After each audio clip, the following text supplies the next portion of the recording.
Assalamualaikum warahmatullahi wabarakatuh. Apa kabar Ananda semua? Mudah-mudahan semuanya dalam keadaan sehat walafiat dan tetap semangat. Kembali lagi bersama saya Muhammad Uswa pada sesi bimbingan konseling. Saya adalah guru bimbingan konseling SMP Negeri 23 Padang. Pada kesempatan ini kita akan membahas tentang materi kelas 7 berkaitan dengan gaya belajar. Adapun tujuan gaya belajar, yang pertama, bagaimana Anda memahami apa itu gaya belajar. Yang kedua, bagaimana Anda mengenali jenis gaya belajar masing-masing.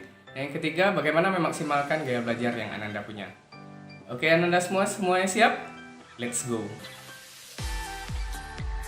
Baik Ananda, pada kesempatan kali ini kita akan membahas tentang mengenali gaya belajar.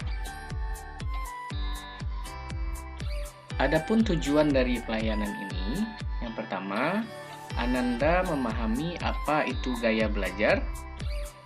Yang kedua, Ananda memahami jenis gaya belajar. Yang ketiga, Ananda memahami gaya belajarnya sendiri.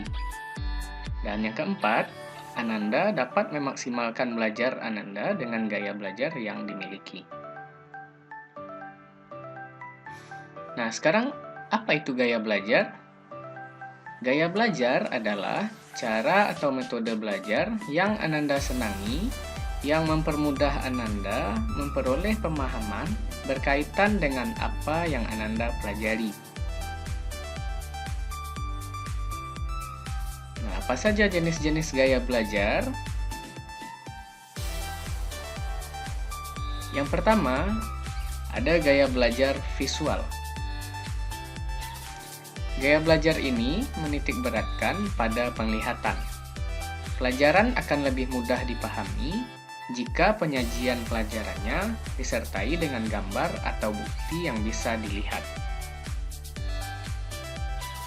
Ciri-ciri gaya belajar visual. Yang pertama, belajar dengan melihat dan mengamati pengajar, cenderung melihat sikap, gerakan, dan bibir guru yang sedang mengajar. Kemudian, mengingat lebih cepat dan kuat dengan melihat. Yang ketiga, tidak terganggu dengan suara-suara berisik. Kemudian memiliki hobi membaca, suka melihat dan mendemonstrasikan sesuatu. Kemudian, memiliki ingatan yang kuat tentang bentuk, warna, dan pemahaman artistik. Memiliki kemampuan menggambar dan mencatat sesuatu dengan detail. Kemudian, lebih suka peragaan daripada penjelasan lisan. Berikutnya, bukan pendengar yang baik saat berkomunikasi. Tidak suka bicara di depan kelompok dan tidak suka mendengarkan orang lain. Biasanya terlihat pasif di dalam diskusi. Dan terakhir, kesulitan mengingat pesan secara lisan. Nah, yang kedua, ada namanya gaya belajar auditori. Nah, gaya belajar auditori adalah gaya belajar yang menempatkan pendengaran sebagai alat utama menyerap informasi dan pengetahuan. Orang dengan gaya belajar ini memiliki indera pendengaran yang lebih baik dan terfokus. Mereka mampu memahami sesuatu lebih baik dengan cara mendengarkan. Hal ini berkaitan dengan proses menghafal, membaca, atau soal cerita. Nah, tipe orang auditori, yang pertama, belajar dengan mendengarkan. Kemudian suka berdiskusi. Kemudian mudah terganggu oleh keributan. Sulit mengikuti instruksi visual. Cenderung menggerakkan bibir saat membaca. Dan biasanya pembaca yang fasih.